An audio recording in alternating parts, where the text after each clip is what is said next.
A wave in which the particles of the medium vibrate in the same direction as the direction of the wave, that is, back and forth.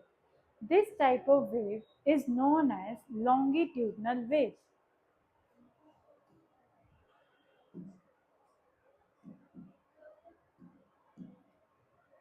Suppose this is the direction of a wave and the particles are also moving in the same direction but back and forth, back and forth.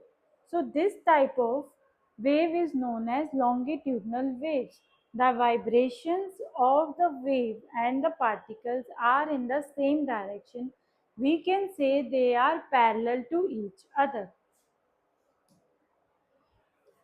Longitudinal waves can be produced in all the three media, that is solid, liquid and gas. A long flexible turns having is known as slinky. So in a slinky it has many turns and it can be extended very easily. When it is pushed or pulled, what will happen?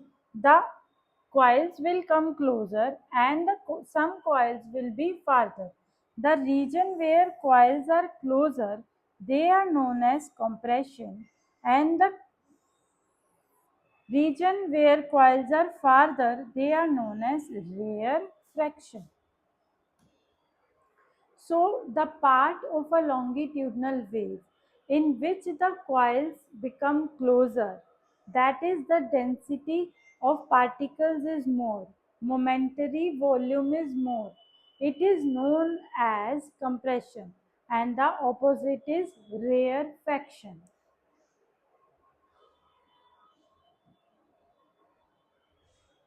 When a wave travels along the spring, then each turn of the spring moves back and forth by a small distance in the direction of the wave. The sound waves in air are also known as longitudinal waves. Then this is again a diagram where momentary volume of the particle is more, and here the momentary volume of the particle is less.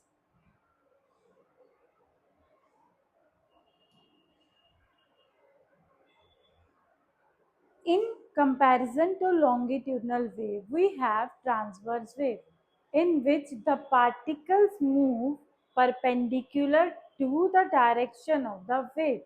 If the wave is in this direction, the particles are moving at right angles. This type of wave can be seen in the ripples of the surface of a pond. When we throw a stone, we see that ripples, circles are forming, which is traveling. So, this type of wave is known as transverse wave. The waves produced by moving one end of long spring up and down rapidly, whose other end is fixed, are transverse wave. आप इसमें up and down इस तरह से move कर रहे हैं तो इस वेव को क्या बोला जाएगा? Transverse wave. The water waves formed on the surface of water in pond are known as transverse wave. This is the region up when particles are moving up. The hump is known as crest and the depression is known as trough. When the particles are coming downward, it is known as trough. The elevation or hump in a transverse wave is known as crest. A crest is the part of the wave in which the line of zero disturbance. The depression or hollow in a transverse wave is called trough. A trough is that part in which is below the line of disturbance. This is the line of disturbance, and this is your crest, and this is your trough.